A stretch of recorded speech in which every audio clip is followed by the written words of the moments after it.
qilishimizdan maqsad kimlardir balki kredit olib taklashga bergan, kimlardir imtihon qilmoqchi. Shu bo'yicha gaplashib olamiz. Avvalambor hurmatli prezidentimizni qarorlari bo'yicha sizlarga tanishtirib o'taman. 312 sonli qarorlari, mahalla loyihasi PQ7 bo'yicha kreditlar beramiz.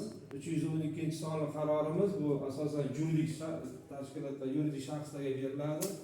Bu 7 yillik, 2 yillik imtiyoz davr bilan 22%lik qilib beramiz. Shu o'rinda mahalla loyihamiz bor, 5 yillik, 2 yillik imtiyoz davr bilan 25% yillik ustama to'lash sharti bilan beriladi. Xuddi shunday PQ7'miz prezident qarorlarining 7 son qarorlari bor. Bu ham 4 yilga beriladi. Bundan 6 oylik imtiyoz davri bilan 17 milliongacha beramiz.